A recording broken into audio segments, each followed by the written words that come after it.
Salut et bienvenue sur Spamat, la chaîne qui te spamme de maths. Je suis Médéric Niot, professeur particulier de mathématiques depuis 2020 et vulgarisateur sur internet. Je te propose aujourd'hui cet exercice de niveau Bac+1, on le retrouve en prépa, en licence de mathématiques.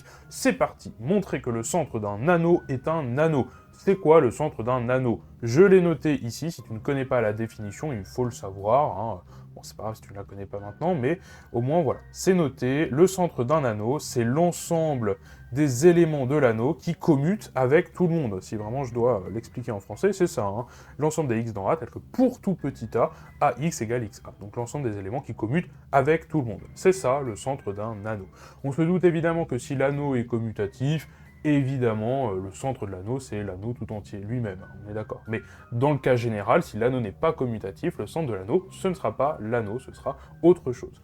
Alors, montrer que le centre d'un anneau est un anneau. Qu'est-ce que tu connais comme technique pour montrer que quelque chose est un anneau? Le truc le plus évident ici, ce sera de montrer que c'est un sous-anneau. Un sous-anneau de qui? De l'anneau lui-même, un sous-anneau de A. Évidemment, ce sera ce qu'on va faire, hein. Donc, première étape, on va montrer évidemment que le centre, donc CA, est inclus dans A. Est-ce que c'est vrai? Oui, il n'y a rien de plus à dire, puisque c'est dans la définition, hein. C'est dans la définition même de CA, c'est l'ensemble des x dans A, donc ce sont des éléments de A. Donc évidemment, CA est inclus dans A, il n'y a rien de plus à dire. Ok, va falloir montrer que c'est un sous-anneau de ce truc-là, donc va falloir montrer en particulier que c'est un sous-groupe. Donc montrons que c'est un sous-groupe de A. Il y a deux choses à montrer, hein, pour être un sous-groupe, en plus de l'inclusion évidemment. Il y a le fait que le neutre additif, donc le 0, on va l'appeler 0, appartient bien à CA. Ça c'est trivial, puisqu'évidemment 0 fois A c'est égal à A fois 0. 0 fois c'est égal à A fois 0, qui fait 0 hein, dans les deux cas. Donc 0 commute avec tout le monde, d'accord? Ça, voilà, il n'y a pas d'autre argument à donner. 0 appartient à CA, il y a juste à faire le petit calcul. Ok, une fois qu'on a fait ça, on montre que c'est stable par addition et par l'opposé. On va tout faire d'un coup, d'accord? On va juste montrer que c'est stable par la soustraction. D'accord? Donc on va prendre x et y dans CA. On va montrer que x moins y appartient toujours à CA.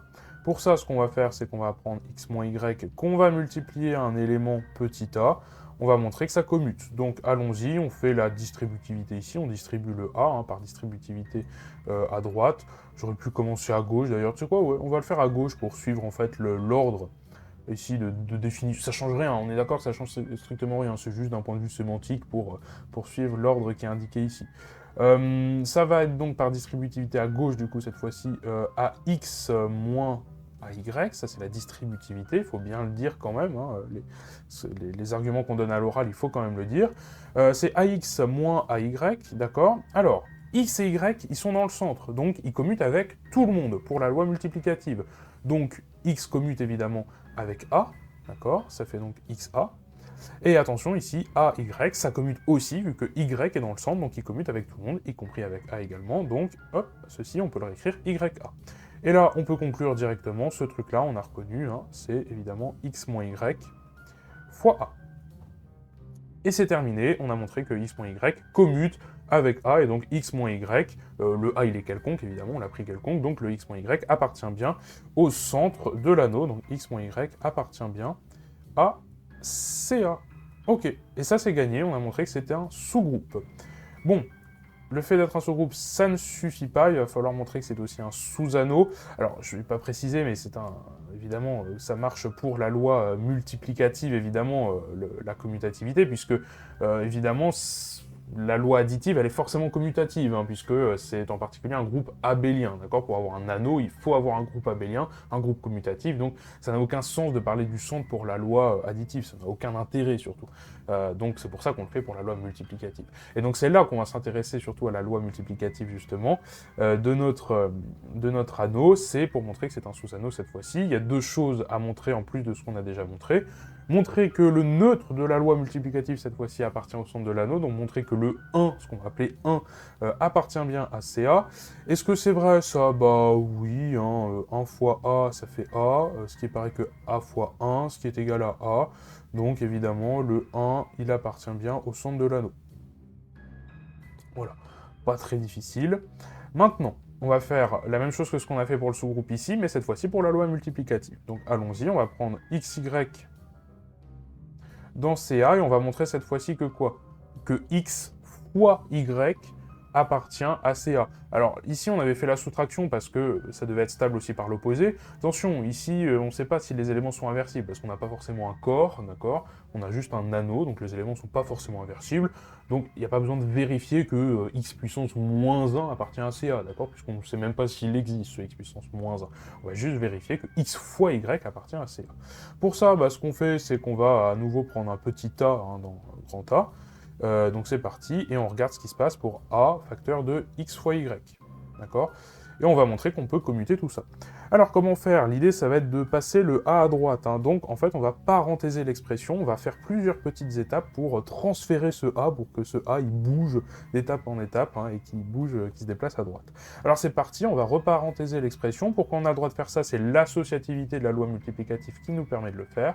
On a donc ax fois y, comme ceci. X appartient, par hypothèse, appartient au centre de l'anneau, donc il commute avec tout le monde, y compris avec A pour la loi multiplicative. Donc on a XA fois Y. Associativité, je reparenthèse à nouveau l'expression, c'est-à-dire que ici je vais l'écrire X facteur de AY. Y appartient au centre de l'anneau, donc il commute avec A, donc on obtient X facteur de YA. Et les parenthèses ne servent à rien, ou alors je peux reparenthéser dans l'autre sens, c'est-à-dire xy fois a, et c'est terminé, puisque le a, il est pris quelconque à nouveau, on a pris un a quelconque dans l'anneau, je ne l'ai pas écrit, mais je l'ai dit à l'oral, on prend un a quelconque, et donc ça prouve bien que xy appartient au centre de l'anneau, puisqu'il commute avec n'importe quel a qui a été pris quelconque. A fois xy, c'est égal à xy fois A. Et donc c'est terminé, on a montré que c'était stable aussi pour la loi multiplicative, et donc on a bien montré que c'était un sous-anneau. Le centre d'un anneau est donc bien un anneau. C'est terminé. J'espère que la correction de cet exercice t'a plu. Si c'est le cas, n'hésite pas à me le faire savoir avec un petit like, un abonnement, un commentaire pour donner ton avis. N'oublie pas, je suis avant tout professeur particulier de mathématiques, donc si tu as besoin d'un accompagnement personnalisé, comme des cours particuliers, des cours collectifs, des stages intensifs pendant les vacances ou des formations, tu peux retrouver toutes mes offres sur mon site internet medematic.fr, dont le lien se trouve dans la description et en commentaire épinglé. Et puis si on est allé un peu trop vite, que tu n'as pas tout compris, c'est normal, n'hésite pas à poser des questions en commentaire, c'est là pour ça, et j'essaierai bien entendu d'y répondre. Merci, et quant à moi, on se retrouve dans la prochaine vidéo de Spamat. Salut!